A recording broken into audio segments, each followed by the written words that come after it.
Good morning बच्चों, my name is Madhu Ahuja and welcome to my LOH channel. जैसे कि आपको मालूम है, we have started chemical reactions and equation series and today is part 5। ठीक है। एंड पिछली क्लास में I discussed about decomposition reaction and today I will explain you displacement reaction. Okay, displacement reaction करने से पहले you see here I have written name of few metals, symbols of few metals. ये K is potassium, then sodium, calcium, magnesium, aluminium, zinc, iron, lead, copper, silver and gold. अगर आप ये page number देखिए NCERT का, metal non metal chapter में है, ये series दे रखी है। This is called reactivity series. ठीक है। इसका मतलब क्या है, जो मेटल सबसे ऊपर है वो सबसे ज्यादा रिएक्टिव है। ऊपर से नीचे जाते जाएंगे इनकी रिएक्टिविटी कम होती जाएगी। ठीक है। So this is highly reactive and gold is least reactive, सबसे नीचे वाला। अब इसका क्या काम है डिस्प्लेसमेंट रिएक्शन में? एक्चुअली डिस्प्लेसमेंट रिएक्शन क्या है, highly reactive metal takes the place of least reactive metal during chemical reaction। अब इसको हम कैसे समझेंगे? देखो, जो मेटल ज्यादा रिएक्टिव है वो मेटल कम रिएक्टिव मेटल की जगह ले लेगा। वो किस तरह से? Let's see here I have written one example, Fe plus CuSO4। पहले तो हम इसमें देखते हैं मेटल्स कौन कौन से हैं। एक तो Fe है, दूसरा कॉपर है। अगर हम रिएक्टिविटी सीरीज में देखो, Fe यहाँ पे है और कॉपर यहाँ पे है, यानी Fe जो है ऊपर है, कॉपर नीचे है। That means Fe is more reactive than copper. ठीक है। पहले तो आपको ये बात समझनी है कि इस टाइप की रिएक्शन में क्या होगा, एक मेटल अकेला होगा और दूसरा मेटल कंपाउंड की फॉर्म में होगा। ठीक है। लाइक यहाँ Fe अकेला है और CuSO4 ये कंपाउंड है। ठीक है। जब रिएक्शन हो जाएगी, क्योंकि Fe कॉपर से ज्यादा रिएक्टिव है, इसलिए Fe ने कॉपर को हटाया और उसकी जगह ले ली। Now it is FeSO4 plus copper. अब देखो, क्लास में 2 चेयर्स हैं और 3 बच्चे हैं, तो अगर जो बच्चा खड़ा है, ठीक है, वो ज्यादा स्ट्रांग है, तो वहां बैठे हुए किसी एक वीक बच्चे को उठा के धक्का मार के बैठ जाएगा। पर अगर दोनों ही बैठे हुए बच्चे स्ट्रांग है और खड़ा हुआ बच्चा वीक है, तो क्या उसको हटा पाएगा? नो, नहीं ना। सिमिलरली यहाँ पे आयरन कॉपर से ज्यादा रिएक्टिव है, तो आयरन ने कॉपर को धक्का मारा और उसकी जगह ले ली FeSO4 प्लस कॉपर। ठीक है। अगर इसकी जगह मैं इस तरह से लिखूं, copper plus FeSO4 will change into CuSO4 plus Fe। Is this reaction possible? क्या कॉपर Fe को धक्का मार सकता है? No. So this reaction is not possible. ठीक है। सेकेंड केस देखिए, इसमें जिंक एंड कॉपर सल्फेट, दो मेटल्स कौन से हैं? Zinc and copper. Of course zinc ऊपर है, तो उसने किसकी जगह ले ली? कॉपर की, और कॉपर अकेला रह गया। ठीक है। Next is lead and copper. Lead भी कॉपर से ऊपर है, तो उसने कॉपर को हटाया और कॉपर की जगह ले ली, कॉपर अकेला रह गया। अब स्पेशली दिस, ये आप एनसीईआरटी में देखिए, यहाँ पे आपकी एक्टिविटी भी है।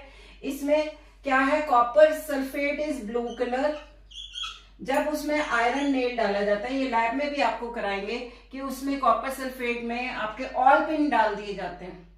ठीक है। ऑल पिन डालने के बाद आफ्टर करीबन 20-25 मिनट्स और half an hour you will see that this copper sulphate का कलर फेड होना शुरू हो जाता है एंड लास्ट में थोड़ा सा लाइट ग्रीन सा हो जाएगा। दिस इज ऑफ FeSO4 का कलर है, एंड कॉपर का कलर क्या होता है आपको, ब्राउन ना। और ये ब्राउन कलर की कोटिंग किसके ऊपर चढ़ जाएगी, जो ऑयल पिन आपने डाले हैं यानी आयरन के ऊपर, ठीक है। तो कुछ समय बाद आपको क्या दिखेगा, एक ग्रीन कलर का लिक्विड दिखेगा और उसके अंदर ऑयल पिन के ऊपर ब्राउन कलर की कोटिंग होगी, ठीक है। एंड ये एक्टिविटी जनरली एमसीक्यू की फॉर्म में आती है। You can see here in NCERT also this page, okay.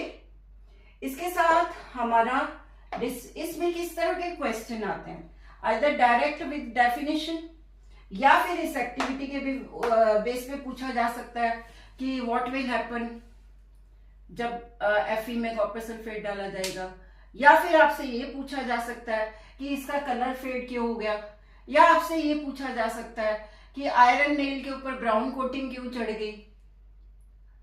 Her case में आपने लिखना है because of displacement reaction and you have to write equation, definition of displacement reaction and after that write equation, ठीक है।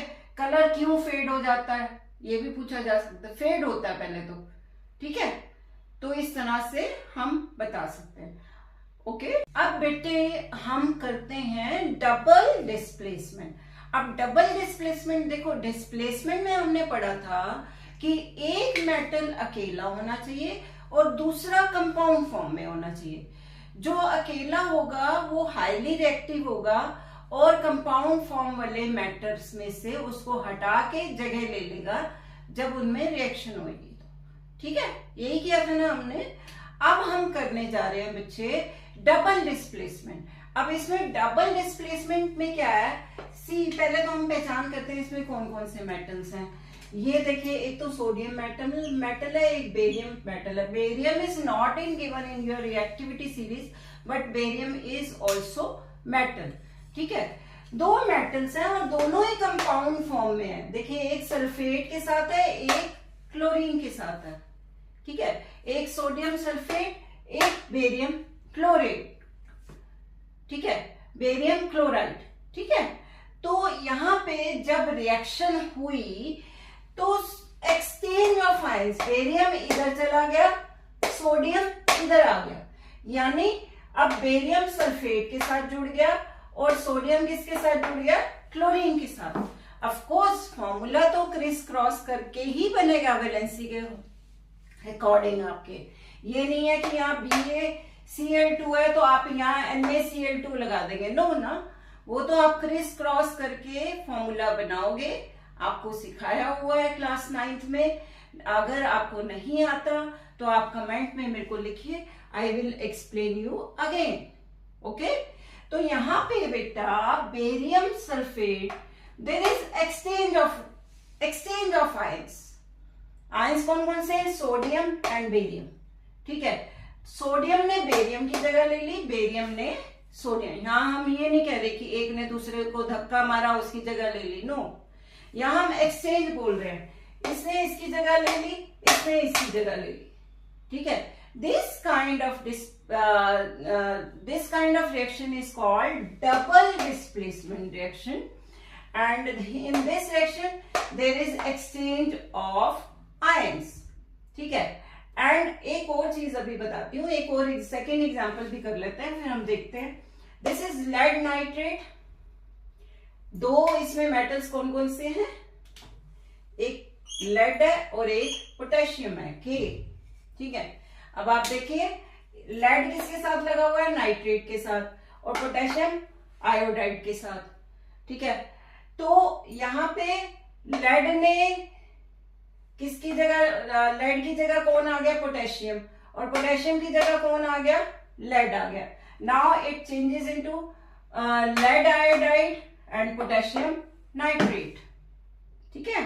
There is exchange of ions. ये तो हो गया अबाउट डबल डिस्प्लेसमेंट रिएक्शन। पर इसके साथ साथ ये प्रेसिपिटेशन रिएक्शन भी है। वो कैसे बेटा, प्रेसिपिटेशन रिएक्शन क्या होता है, मैंने पहले भी आपको प्रेसिपिटेट का बताया हुआ।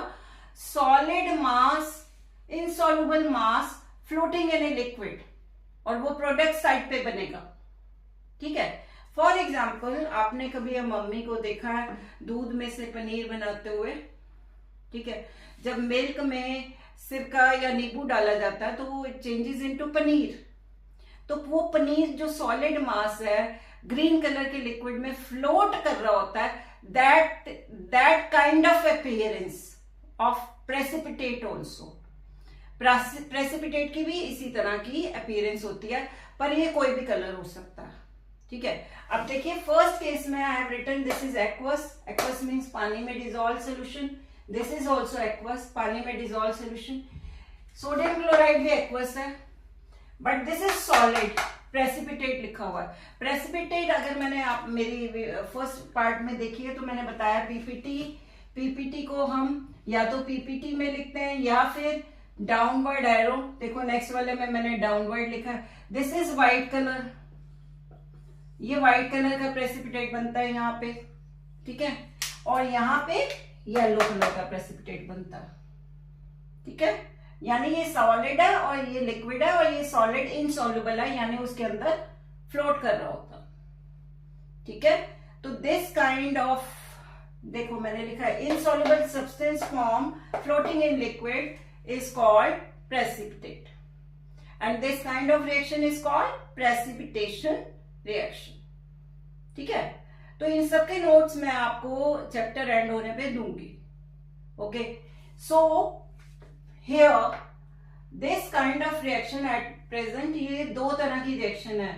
एक तो हो गई प्रेसिपिटेशन रिएक्शन और दूसरी डबल डिस्प्लेसमेंट रिएक्शन। ओके बेटा, इसके साथ ही हमारा पार्ट 5 भी ओवर हुआ। In next class I will explain you oxidation and reduction reaction, जिसके साथ हमारा चैप्टर उसके बाद हमारा 2 टॉपिक रह जाएंगे, corrosion and rancidity. In next part will study about part 6 में हम पढ़ेंगे oxidation and reduction reaction. Okay, bye.